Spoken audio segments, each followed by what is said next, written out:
पुढची विद्यार्थिनी कुमारी पोद्दार पल्लवी राजेंद्र. कुमारी पोद्दार पल्लवी राजेंद्र, तिच्या पालकांनीही या ठिकाणी तिच्या सोबत जायचंय.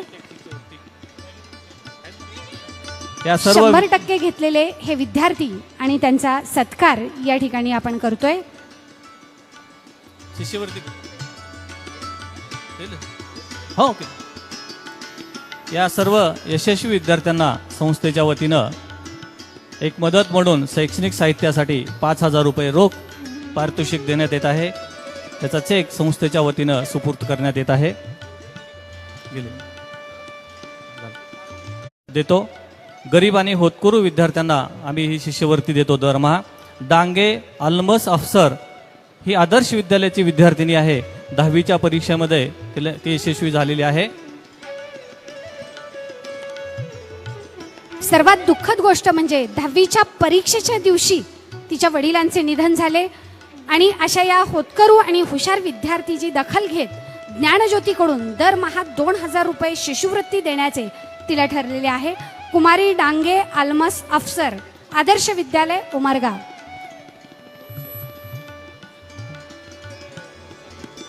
आर्थिक परिस्थिती हालाखीची असलेले चिरंजीव शहापुरे रोहित सुरेश, ग्रामीण प्रशाला माडज, तालुका उमरगाव याला सुद्धा ज्ञानज्योती संस्थेकडून 2,000 रुपयाची शिष्यवृत्ती या ठिकाणी आपण देतोय. यानंतर डांगे अल्मस अफसर या विद्यार्थिनीला बाळासाहेब ठाकरे शैक्षणिक अर्थसहाय्य शिष्यवृत्ती ज्ञानज्योती सामाजिक संस्थेच्या वतीनं देण्यात येते. या विद्यार्थिनीला 11वी आणि 12वी या 2 वर्षासाठी प्रतिमहा 2,000 रुपये संस्थेच्या वतीनं तिचं शिक्षण पूर्ण 11वी-12वीचं पूर्ण होईपर्यंत देण्यात येतील. या कठीण प्रसंगामध्ये तिने 10वीच्या परीक्षेमध्ये यश मिळवलं आहे. तिची मातोश्री या ठिकाणी उपस्थित आहे. मी त्यांनाही विनंती करतो की त्यांनी या ठिकाणी ही शिष्यवृत्ती स्वीकारण्यासाठी उपस्थित राहावं. दरमहा 2,000 रुपये 11वी आणि 12वी या 2 वर्षासाठी संस्थेच्या वतीनं अफसर या मुलीला देण्यात येईल. यानंतर शहापुरे रोहित ग्रामीण प्रशाला माडज येथील विद्यार्थी आहे. त्या विद्यार्थ्यालाही संस्थेच्या वतीनं 11वी आणि 12वीच्या शिक्षणासाठी प्रति महिना 2,000 रुपये शिष्यवृत्ती देण्यात येईल. मी शहापुरे रोहित याला विनंती करतो की त्यांनी हा सत्कार स्वीकारावा. यानंतर आलमले यश शशिकांत भगतसिंग विद्यालय कलदेव लिंबाळा येथील विद्यार्थी आहे. आई वडील अत्यंत मोलमजुरी करतात आणि 10वीच्या परीक्षेमध्ये त्याने मोठं यश मिळवलेलं आहे. त्यालाही संस्थेच्या वतीनं या ठिकाणी दरमहा 2,000 रुपयाची शिष्यवृत्ती 11वी आणि 12वी या 2 वर्षासाठी देण्यात येईल. यानंतर चिप्पू इस्माईल खाजापाशा यांनी तयार राहायचं आहे आणि त्यानंतर कुमारी स्वाती महादेव पवार ह्या 5 विद्यार्थ्यांना या ठिकाणी शिष्यवृत्ती देते. सर्व सन्माननीय आणि राऊत साहेबांना मी सांगू इच्छितो की दरवर्षी आम्ही साधारण 30 ते 40 विद्यार्थ्यांना शैक्षणिक शिष्यवृत्ती देतो. विशेषतः 10वी 11वी 12वीच्या विद्यार्थ्यांना दरमहा 1,000 रुपये आम्ही द्यायचो. यावर्षीपासून ही शिष्यवृत्ती प्रतिमहा 2,000 रुपये केलेली आहे. जे इंजिनिअरिंग पॉलिटेक्निक वगैरे करतात विद्यार्थी, अशा विद्यार्थ्यांना दरमहा 2,500 रुपये देतो त्याचं शिक्षण होईपर्यंत. आणि मेडिकलला वगैरे असणाऱ्या गरजू विद्यार्थ्यांना 4,000 रुपये प्रतिमा आम्ही शिष्यवृत्ती देतो.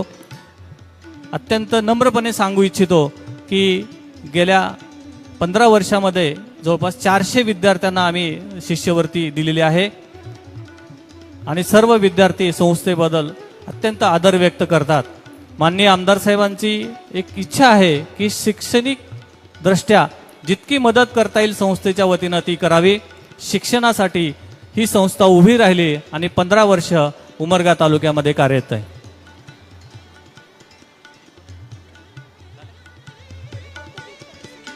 हॅलो.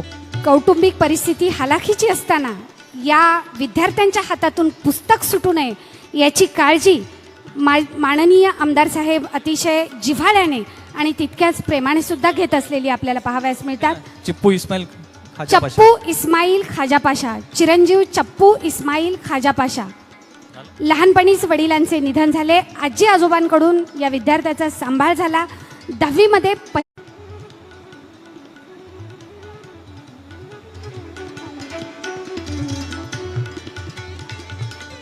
स्वाती महादेव पवार. झाले सर्वांचे सत्कार. मान्यवरांना विनंती आहे की कृपया बसून घ्यावा.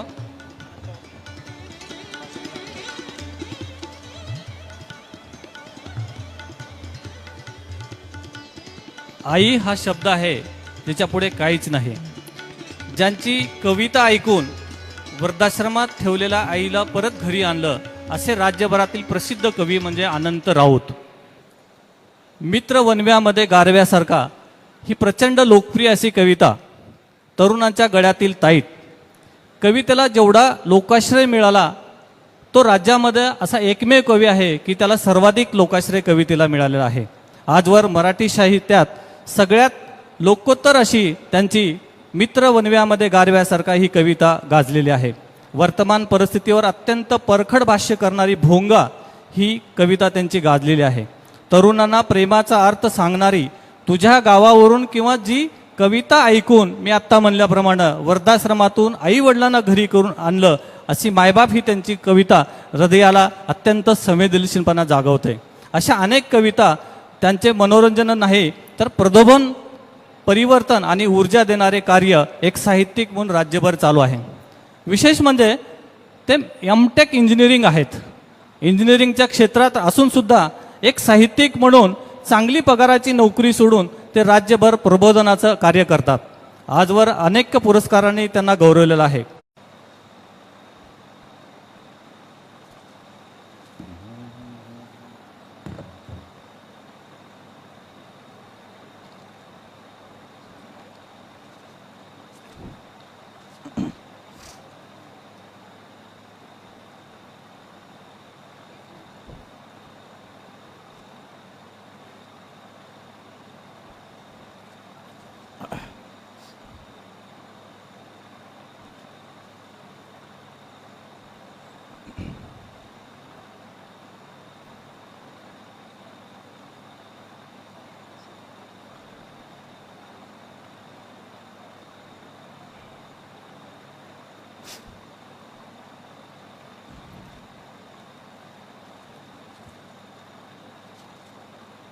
ज्ञानज्योती बहुउद्देशीय सामाजिक संस्थेमार्फत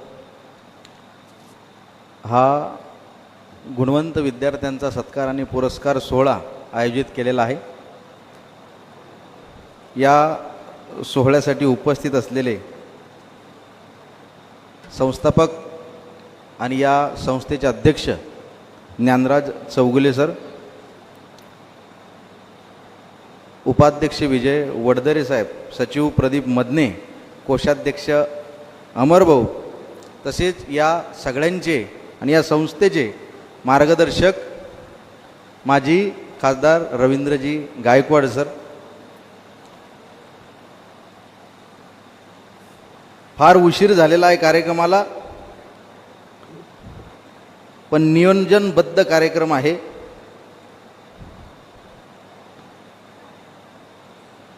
जगदवंदनीय जगद्गुरु संत तुकाराम महाराज, जे का रंजले गांजले त्याशी म्हणे जो आपुले, तोची साधू ओळखावा देव तेथेची जाणावा, यासारखी अभंगरचना लिहून ज्यांनी समाजामध्ये सात्विक भक्तीची मूर्तमेढ रोवली ते जगद्गुरु तुकोबाराय.